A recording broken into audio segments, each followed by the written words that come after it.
Hello everyone, welcome to our channel Online Classroom. In our previous video, we already discussed about the if-else later and if-else nested if statement. Today we are going to discuss about the switch case programming in C. Before going to the switch case syntax, at first we have to know what is switch case. The switch case statement in C is an alternate to if-else later statement, which allow us to execute multiple operations for the different possibilities values of a single variable called the switch variable. Now, if we look this switch case statement clearly, you will find that in switch there is a expression is there. Means inside a switch statement we have to write a expression, means we can say the condition. Now inside there is a second bracket open. It means there is a switch. It means it is inside this switch statement we have to write some case values, means for matching basically. Now there is a case value 1, so after that there is a case value 2. It means inside this switch we can write multiple cases. Either any of the one cases may be true or none will be true. If all are false, then this default portion will work. And if you look carefully inside the after each and every case there is a break statement is there, and this break statement is optional. And when we go to the programming part, we can see if we do not write break, then what happened. Now one thing is that at first, going to the programming details, at first we have to know the flowchart. So it means what I discuss about the switch case statement, switch case syntax basically, and this is the flowchart. Flowchart means at the first time there is a expression is there, means inside if suppose you have to write some conditions, so inside switch we can also write some condition like if else. And there are so many cases, suppose case 1, case 2 and up to case n. You can write multiple cases according to our need. And if the case 1 is matched, then statement 1 will execute, means inside one case, inside the case 1, which statement or we write, this will work. And after that this break statement will work and your program will terminate or go to the next part. And if it is unmatched, means if the case 1 is false, then again it will check to the case 2. In the similar way it will check to the case 3, after that up to case n. If all the cases are false, then it will go to the default portion, and the statement which you write in the default portion, it will work and the break statement will work. But I already told you this break is not mandatory, right? So we can see in the programming, if we do not write break and if we write break, then what is the difference, right? So before going to the details, at first we have to know the rules for the switch statement in C language. Obviously there are some rules. The switch expression must be an integer or a character type, means the C language can only support the expression which I have to write inside this switch statement, switch condition. It obviously obviously an integer or character. And if the expression is supports only integer character, and obviously your case values must be an integer or character constant. And the third one is that the case values can be used only inside the switch statement. Means what I already told you that inside after writing a switch, after that you have to write the expression, after that we have to give the second bracket, and between second bracket open and the second bracket close we have to write a switch all the cases, right? And break statement, right? This break statement in switch case is not must, but we have to write a break statement, or we may not be. That is the next part of this programming level, right? And after that, let's try to understand with an example what I want to mean the rules for the switch statement, right? So suppose if we have the following variables, suppose if we have an integer with x, y, z type, and character suppose a, b type, and a floating point number suppose f. Now we have to understand clearly which is a valid switch statement, which is a valid switch expression, and which is a invalid switch expression, and which is a valid case and invalid case, right? So if we write only switch x, it is a valid, but invalid is f. Why it is invalid f? Because I already told you that in the switch expression it only accept an integer or an character. Floating point number it will not accept, right? Now the valid case is case 3, but valid case 2.5 it is not valid, as switch expression does not support the floating point number. So case with the floating point number it's invalid. Now inside this switch expression we can write some checkings. Suppose x greater than y, valid, it is valid, but if we cannot add some floating point number with the integer, with an integer, right, inside an expression, it is invalid. Case A, because it also supports the character, case A is valid. Within a single quote A, it means it is actually a character, right? So switch also supports the character, but invalid is x. X is invalid. Okay, so inside case we can write either an integer or an character, but only x. It is not an integer, not an character. Switch, inside switch expression we can write a plus b minus 2, means we can do some operation. This is also valid.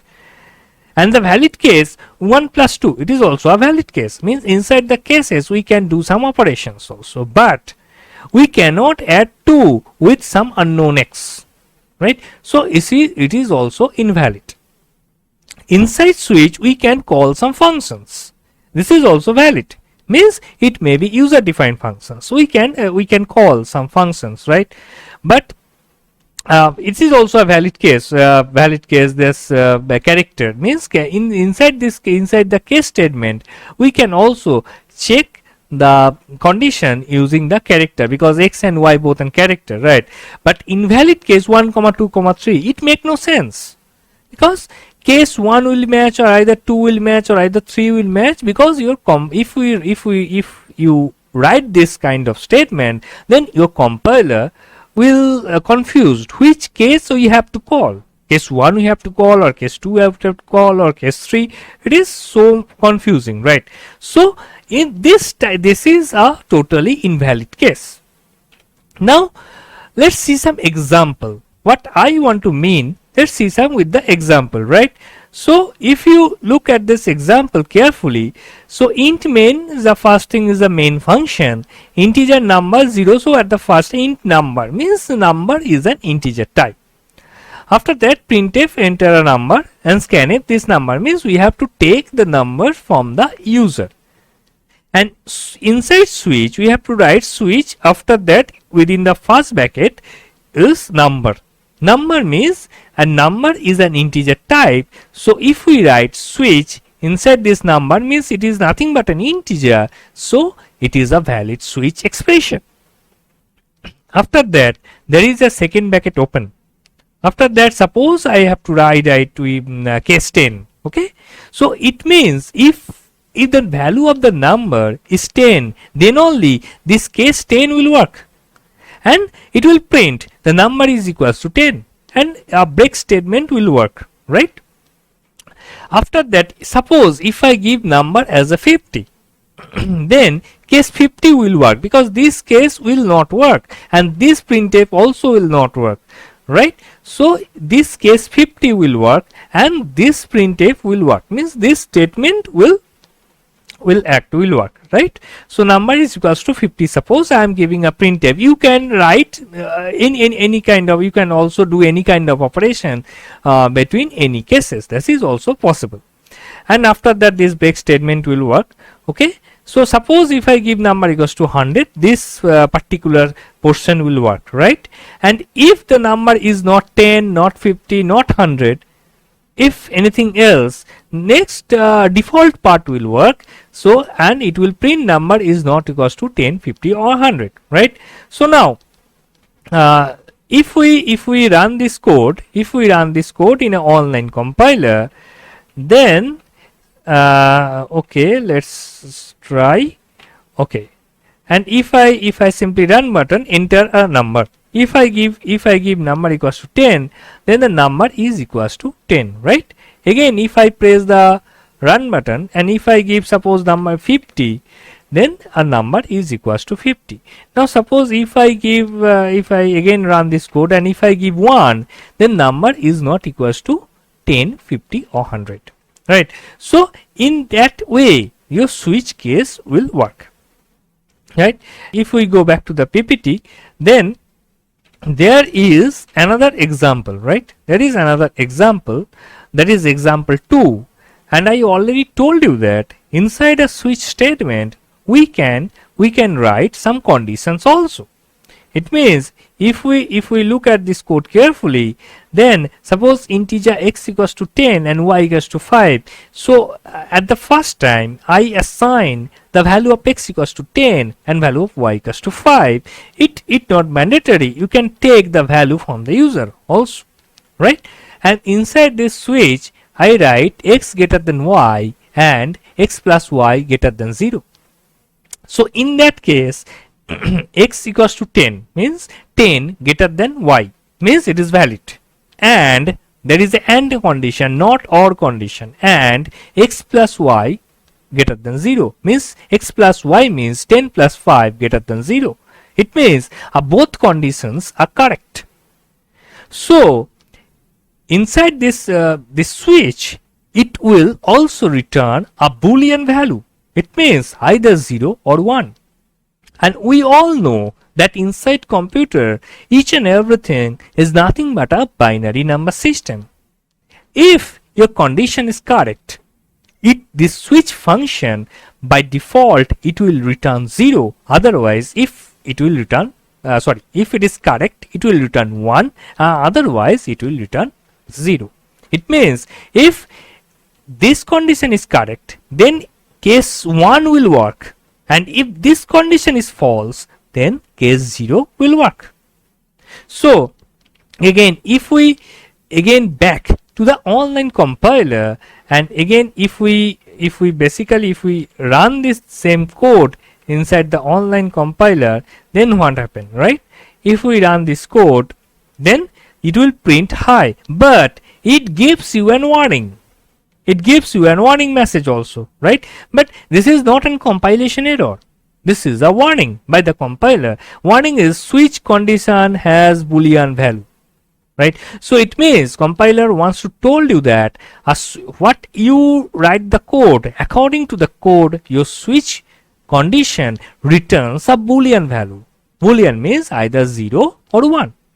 Now, if I change it, suppose if I give 5, means if the both numbers are 5, then or if the both numbers are 5, right? Or if I give 1, you can write anything. So 1 means x greater than y, 1 greater than 5. No, your condition is false, right? So if I press run button, then it will print by.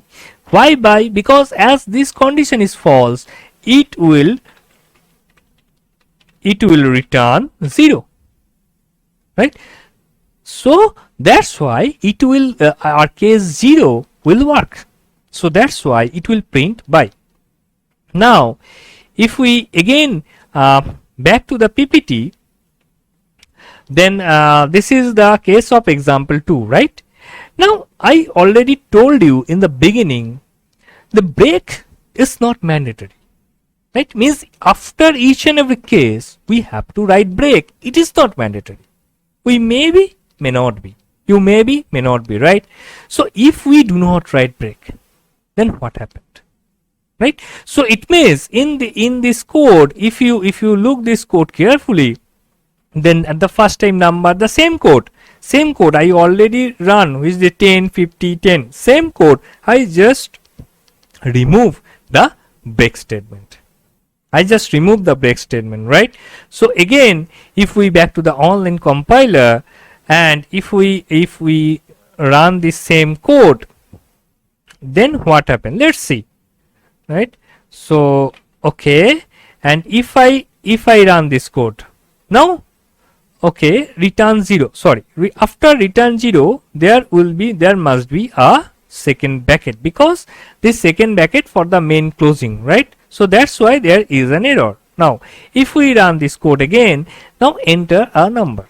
Suppose if I give 10, now what happened? All will print. Number is equals to 10, number is equals to 50, number is equals to 100, and the default condition also print. Now again, if I run this code and if I give suppose 50, again the number is equals to 50, number is equals to 100, and the default condition will print. So what is the difference? The difference is that it means if we again go back to the PPT, and if you can see it carefully, in C language the switch statement is fall through.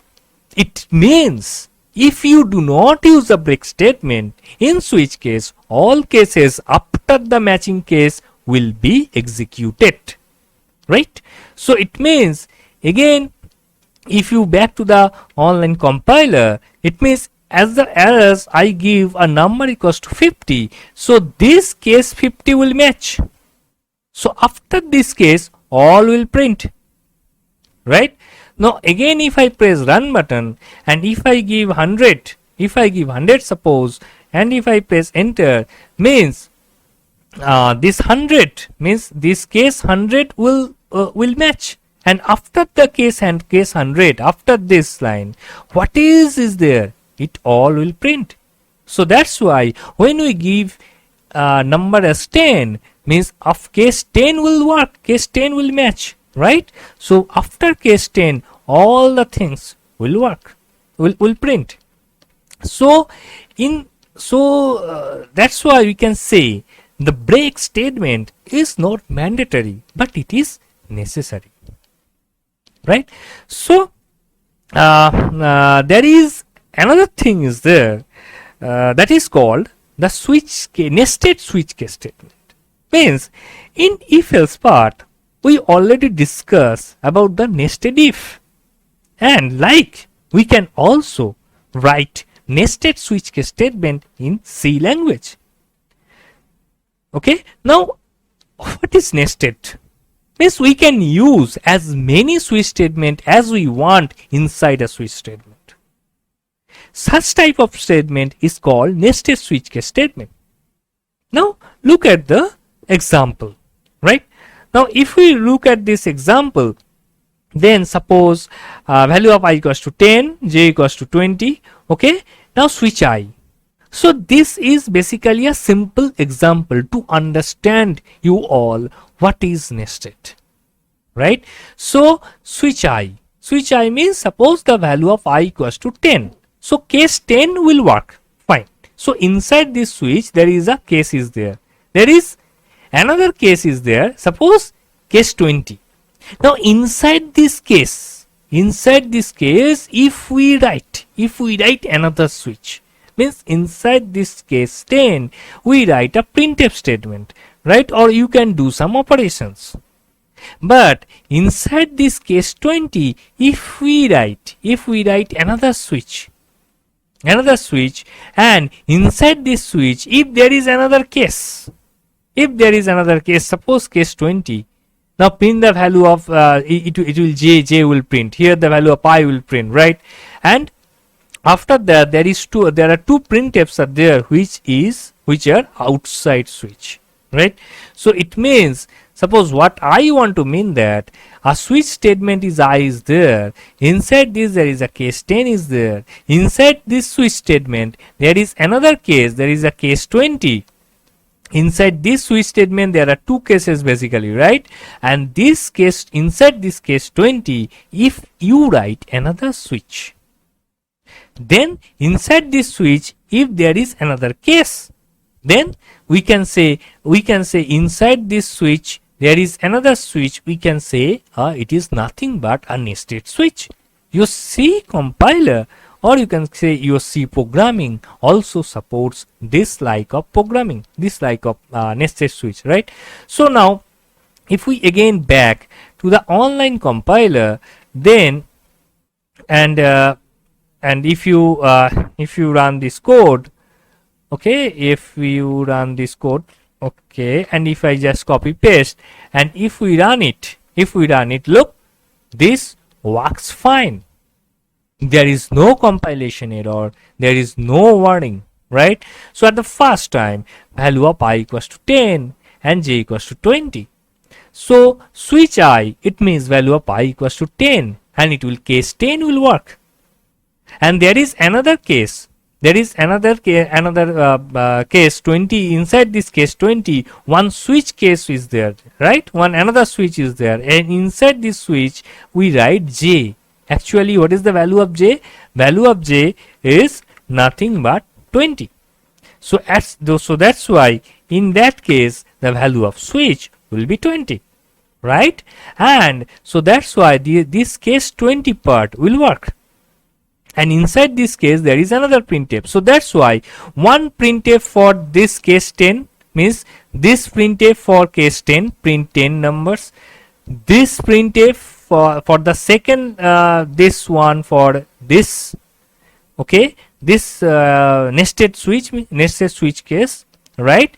And there are two extra printf which are outside the switch statement, which are outside switch, right? So that's why there are two lines will print, right?